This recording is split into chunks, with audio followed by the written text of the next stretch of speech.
This is Investment Perspectives with Brad Kimes. Daily live streaming interactive. Featuring Mrs. Backup. Subscribe, hit the notification, smash the likes. Now, here's Backup Brad Kimes. Come on in.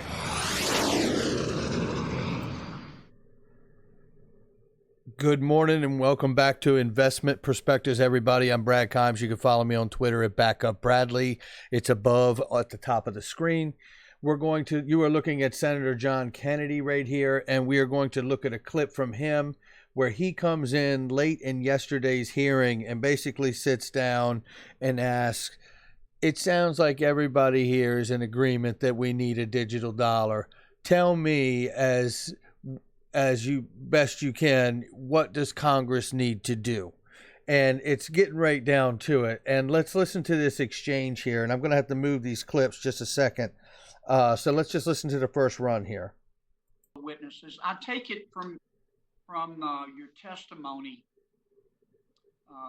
that none of you are opposed to a digital currency of the U.S. dollar. Is my assumption correct? Yes, Senator. That's correct. All right, I'd like each of you to tell me what Congress needs to do. Okay, so now that's the question. And let me move it forward because there was some back and forth there that didn't take any direction. So let me get us right to it where it picks up again right here.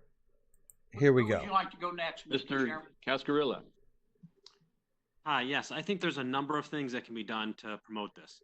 The first is creating a passportable regulatory framework. So in the EU, there's an e-money license. You have an e-money license in one country, it works anywhere. And having that in the U.S. between states is something that should definitely be possible in a federal union and would make it much easier for innovative companies to begin to help to think about how this could be deployed. The second way, I think, is by creating access to the Federal Reserve from non-payment service providers. This is something the Bank of England has just done in the last year or so. What is a non-payment source provider? A non-bank payment provider. It could be any type of fintech firm. It could be payment companies. And what this would allow, wallet companies, this would allow there to be more competition so that you could have the movement of stable coins be distributed by anyone who has access to the Federal Reserve, not just banks. And so creating non-bank payment service provider access would be really important. So I think those are two really important things that Congress could work on. I think being able to fund, and then lastly, being able to fund a project here along the lines of what Chris was talking about that would create pilot programs so that there could be more testing and more understanding of how this could be used would be crucial, because I think that realistically, a CBDC is something that needs to be understood and deliberated on. There's important policy decisions that need to be understood by this committee and Congress around privacy and anonymity. Well, I get that we need to deliberate. The United States Senate deliberates really well. Let's go to the last witness, Mr. Chairman. Can you tell me, once again, the steps that the United States Congress needs to take to have a digital currency in the U.S. dollar within the next 3 years? Thank you, Senator. By the way, it's nice to see you again. I was before your committee, one of the last testimonies I gave before leaving the CFTC. Nice to see you again. Thank you very much. So to answer your question, I would recommend that Congress encourage, if not authorize, the Federal Reserve and Treasury to work together on a series of pilot programs in the same way we used pilot programs to land a man on the moon, to explore different elements of this, and that Congress make very explicit in its instructions what areas of concern should be focused on. Issues of privacy, which we just discussed, issues of financial inclusion to be built in right from the outset, issue of cyber resilience, critically important, issues of interoperability with other CBDCs being developed in the world are just some of the areas that Congress, I think, could instruct the Federal Reserve and Treasury to take into account as they roll out a series of pilot programs, which could be done nationally, can be done locally. They could focus on discrete sectors. One area to experiment with might be veterans benefit distribution or military pay for military families. Those are areas that we could do in, say, a Fed regional area where there may be a military base, or perhaps benefits on rural areas and say Indian reservations. We could look at those in discrete areas, do a discrete pilot program, see what we've learned from it. Just as the early space missions were relatively modest. They just tried to launch a satellite into orbit before they went further to land on the moon. I think we should start small, learn what we learn, then take the next step. Drop back, analyze what we've learned, go to the next step. And each of those steps should be reported to Congress with Congress's involvement, because at the end of the day, Congress needs to make sure that public policy is built into this new future of money that our children and our grandchildren are going to be using long after we're gone. Would you? That is really interesting to me, because when you think about what he's saying here, I mean, obviously it is the right steps, right? A, then B, then C, do a satellite before you land on the moon. It all makes sense. But I have to say, 3 years to Senator John Kennedy is like, you better get things moving faster than 3 years in my estimation. And I only say that not because I'm coming from investing in the crypto space, but because we see what China's doing with the digital currency over there with the yuan, right? And they are way farther ahead now today. And if you take another 3 years to get this thing out in full bloom, I'm telling you, China will well be an advantage in this digital space. So I love the back and forth. I love the directness from Senator Kennedy asking everyone there, what does Congress need to do? I just wish one of the responses were, obviously to take these pilot programs and these steps to implementation, but let's get it on a fast track, because 3 years isn't going to cut it. All right, now I want to switch gears, because that's what happened yesterday in Congress, and I have some more clips that I'll keep sharing with you from that conference as well. I have some other exchanges that I will set up for another video from Tom Cotton also, that talks about the digital dollar has a place outside of the U.S., which I felt was interesting as well. Right now, I want to take you to yesterday, to a couple moments in the Anthony Pompliano and Michael Arrington interview. Now, I've interviewed both of these guys along with Dustin Planholt for the Kryptonaires documentary. Michael Arrington is not an easy interview, I'm telling you. So this gets really good. So I'm just going to move you through 3 or 4 different clips here and set it all up. The last one is really great, because Michael Arrington, obviously big on Bitcoin and also very big on bullish on XRP, and he challenges Pomp on where his stance and position is on XRP, and the exchange is interesting. But I want to talk about something else that happens in this conversation that we have discussed on this show quite often about Bitcoin. But first, I want to set this up so you understand just how Michael Arrington feels about Brad Garlinghouse and Ripple and XRP here for a second. So let's just check this out real quick. Do this more full time. So I had a discussion with my partner at the venture fund, and he was less interested in crypto. So I decided at that point to break away from the venture fund, let him. And this, by the way, is in the early days for Michael Arrington getting into the crypto space as a venture capitalist. Continue to run that, and I would focus entirely on crypto. And then, I knew the person I knew in crypto who had, the most interesting things going on was Brad Garlinghouse at Ripple. And so we had discussions about how I could create a fund, a hedge fund. And he basically made it happen. Ripple didn't invest; they couldn't for tax reasons mostly. But he helped make it happen, and I'll be eternally grateful to him for that. So it was really because of a girl, I guess, is when I got really into crypto. So that is really interesting back and forth, and it shows how much respect Michael Arrington and gratitude he has towards Brad Garlinghouse for those early days of pointing him in the right direction of getting started with his venture fund. Okay, so now let's ask this. Pompliano asked a great question about the regulatory front here. Let's move to that now and set that clip up. And shout out to Anthony Pompliano. This is a great interview, and Pomp does a great job. So let's go ahead and let this spin right here. How do you look at the regulatory front currently at this time? Check this out. But kind of how do you look at the regulatory front today, where ICOs seem to kind of have dissipated in the U.S.? Maybe we're seeing it more internationally, but just how do you look at the regulatory front? Well, I think the U.S. Look, I'm older, right? I remember the internet, and the internet was invented by America and spread first in America, and nobody messed around with it legally, and it grew like crazy, and now it drives the whole economy. These companies that were created in the 90s, right? Google, Amazon, etc. Crypto's different. Like crypto, I'm not exactly sure where crypto was invented. It doesn't matter. Like nobody knows. But wherever that was, it was invented on the internet. And the U.S. has done like, sometimes it ignores it and sometimes it throws up roadblocks. But what it really needs to do is just get out of the way.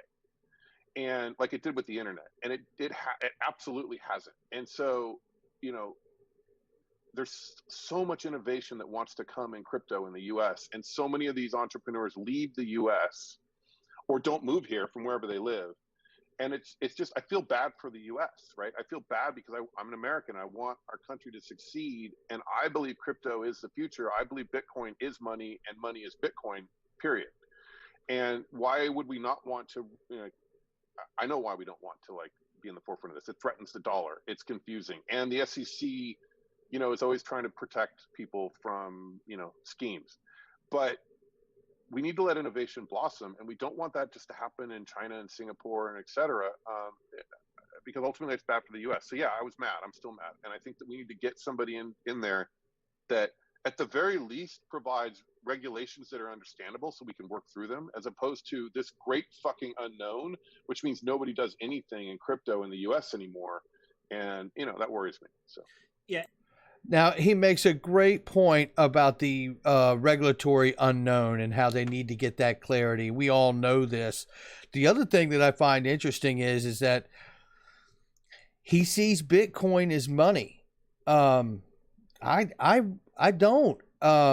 It's so volatile at this point. I know the white paper expressed Bitcoin to be money in its early inception and its idea, the philosophical notion of Bitcoin.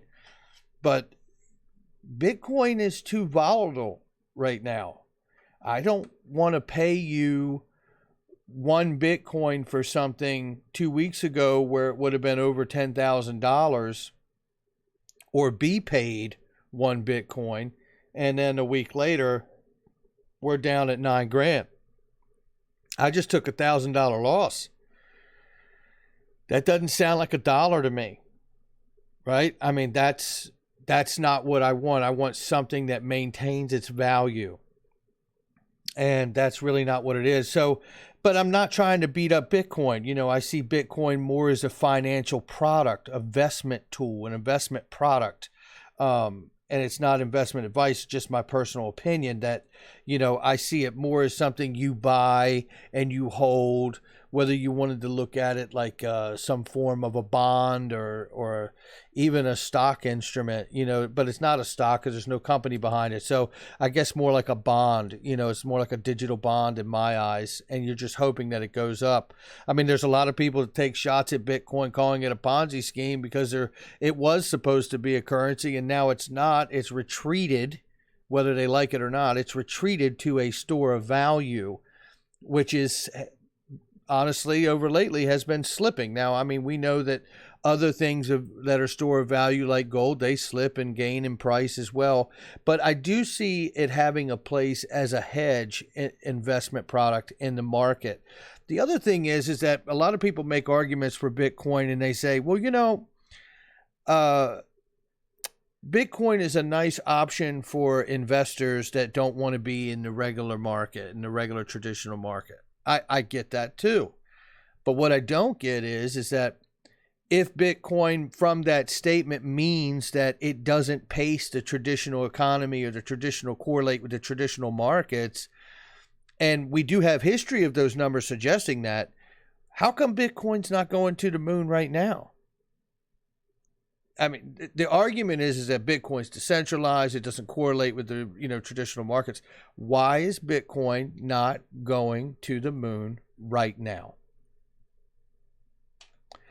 It's just, I feel it's a good question, and I'm not going to stop asking it until we get a really good answer. So, all right, now, And when it comes to clarity in these things for regulation, it's like, yeah, I understand that. But I mean, Bitcoin didn't need any of that to go to almost 20 grand or 20 grand when it went there to that point. What's holding it back now? We just had the halving in May, I believe it was. So, typically speaking, in history follows history, repeats itself here. We usually see a surge in Bitcoin's price after the halving happens. And we just haven't seen it. And I'm just curious what it is. Now, we're going to move to another point that really gets good here. And it's at all the way here at the end. Let me set this up here. And I love what happens in this exchange. Let's get to this really quickly here. So, do you secretly love XRP? Because again, in our private conversations, you talk about it very bullishly and how much you really have put most of your assets or intend to in it. Now, I know that Michael Arrington is really ribbing him here and giving him a bunch of stuff because he knows he doesn't like XRP, and he's really being sarcastic. But let's listen to this exchange, and it's quite good what he says. We talk about this on this channel a lot. Let's listen. And I'm just wondering, what your real view on XRP is. So, should have never asked you this question. Let you ask me this. Well, look, you asked yesterday, what you asked your audience on Twitter, what we're going to talk about. And a lot of the XRP guys came out and they said they really want to talk about it. And they know my opinion on it. I'm in love with XRP, and I think it serves a very useful and important purpose. I just want you on the record saying what you think about XRP. So, I mean, Brad and I basically talked about it, but if you separate XRP and Ripple as a software company that wants to build better software for banks, no brainer, makes sense. Venture capital bet. I'm jealous I didn't invest in Ripple in the seed round and make a bunch of money with all the venture capitalists, right? So that makes a ton of sense. The Ripple XRP relationship, very weird to me. I've been on record a million times in saying I don't know what that relationship is or was or whatever. That's not my job. It is what it is, and we are here today. I think that XRP oh my God, there's a lot of hedging and hemming and hawing. No, hold on.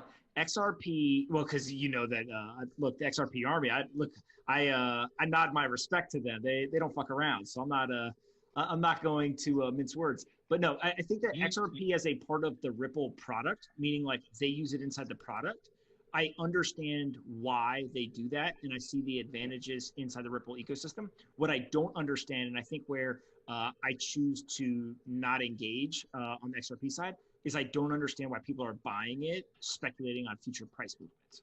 Right? To me, if Ripple is successful, that doesn't mean that XRP has to be successful. And I think you're talking about Bitcoin now. You're talking about Bitcoin now when you said speculate. No, of course. Listen, I mean, none of us know, right? I mean, none of us know. Absolutely. Listen, by the way, Bitcoin for sure, I've said it a million times, it is the most binary thing you could find. It is either going to be worth, millions of dollars a coin, or it's going to be worth basically nothing. What do you think could what do you think could hurt Bitcoin the most? What could make it worth nothing? Self-inflicted wound. There's some code that's pushed that somehow does something detrimental in a material way. I think that's the most likely thing. So I disagree with that. Why? Listen to what he says here. We talk about this all the time on this channel. Listen to how he explains this about Bitcoin and the possible pitfall here.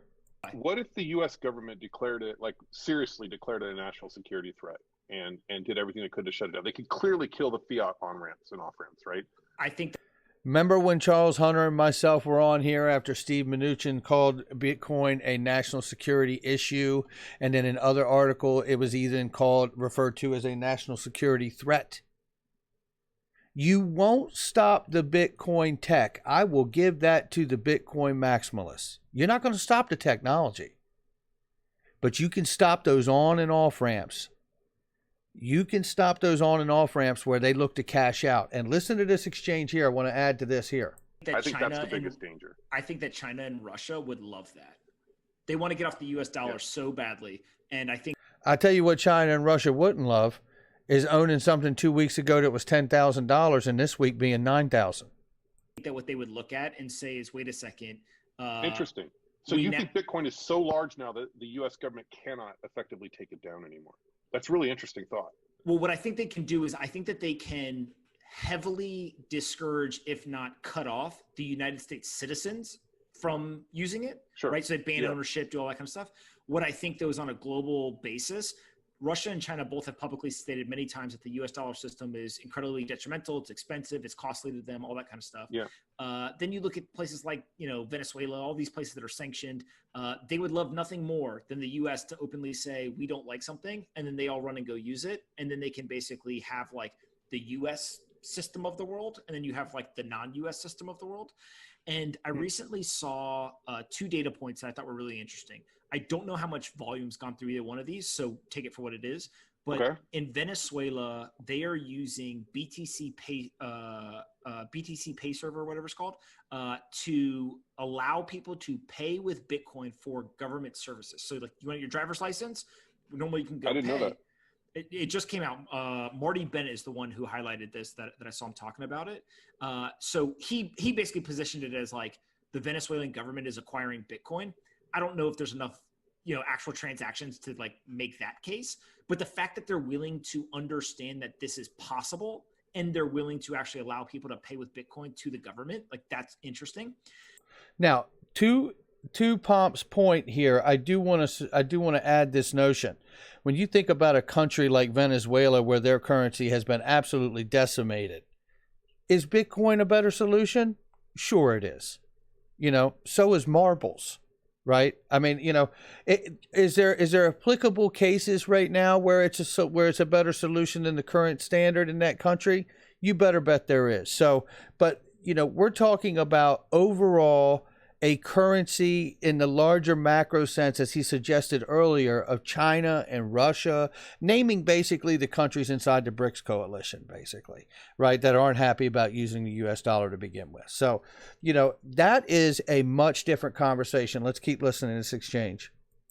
The second thing is, I know for a fact the way you light up when you talk about Bitcoin, like your energy level just went through the roof. I love watching you talk about this. This is what you look for in entrepreneurs: is passion about whatever product they're interested in. It's the only piece of technology that I've ever seen that has the addressable market of the world. Everyone. Yeah, like literally, it will touch 7 billion people if it becomes like on the uppermost limit of what we think it can become. The other thing that I definitely think is more likely than not is that you, me, and everybody else is underestimating how big it can get.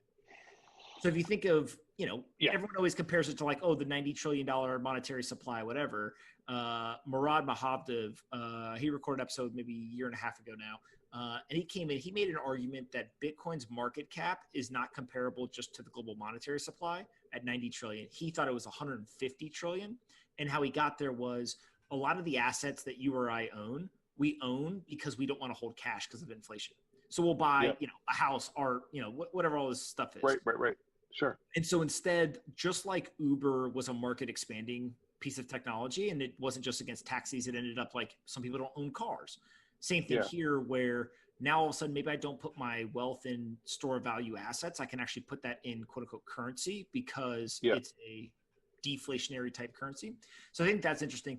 But the other point is there's a number of countries that are now putting national resources towards mining. And so nefarious actors like North Korea are rumored to be doing it, right? And that's how they're driving some revenue. Now, how about that? Nefarious actors like North Korea have been putting efforts into mining. I mean, where's the incentive to invest in this again? But then if you look at places like, again, Iran, China, like these different countries, it's just you're getting to a point now where the world's never had something that is truly not manipulated and not controlled by anybody. And so I fear that the U.S., every time they've ever seen something like that, they just are like, nope, if you go like deep enough down the stack, like you can find the point of failure. But if there actually is something that has no point of failure in terms of control or ownership, the countries that embrace it first end up winning, right? It's the countries that fight it, like they get screwed, right? Because they end up being the ones without any. Listen to this. So I think that some of the most interesting content we've had in the last hour plus is in the last few minutes of you talking about Bitcoin. Like I want more of that. Like I like that you interview people, and you're a very good interviewer, and I've interviewed a lot of people, so I understand what it takes to do that. But you, it's just fun listening to you talk about it. You're a true believer. I mean, you're like a Scientologist who you're Tom Cruise jumping up and down on the couch, and I mean that in a positive. I mean, it's funny, but I also mean it like fairly positively. Like it's you You believe this crazy stuff, and I do too. But I will tell you this. I think that there are 3 interesting coin models out there. I think there's lots more, like the Terra one I talked about. But you've got Bitcoin, which is money. I think you and I agree on that, and a large part of your audience agrees on that. Ethereum is the worldwide computer, and it's definitely interesting. Now, Ether may or may not end up being that, or somebody else may be that, but I think that's an interesting model as well. The third one is, I don't want to call it a banker coin because the XRP Army doesn't like that, but like what Ripple is doing can disrupt the banking system in a positive way. It can help them eventually move to a Bitcoin world, I think in a way that's like very important. And Bitcoin, you know, in the Bitcoin scanner, you talk a lot about how you get around the issues of the how slow and inexpensive the Bitcoin network is. You do it through banks, like he envisions banks. Well, you're going to need, I mean, yes, you can have banks, but if they're issuing artificial like fiat, basically, like, you know, fractional reserve type banking, you're kind of back in the old world. And so I really think XRP has a chance to become like that coin that people use to actually move the money around when they need to do stuff fast. You need it to be somewhat centralized. And the downside of that centralization, I think, is less than ultimately having very, very powerful banks control everything there is to know about, to control about Bitcoin in the end. Do those two things get mashed together in the sense of, let's say the US issues a digital dollar, or like JPM coin comes out or whatever. Do you think that eats into the potential that XRP can have? It definitely could. I mean, you know, there's an argument that XRP competes with Tether more than Bitcoin, right? And so if you look at how it's being used now, it's these cross-border payments where there's a lot of pain involved, and it's really helped MoneyGram, you know, with making these cross-border payments faster and cheaper. So I think there's a long-term play for XRP.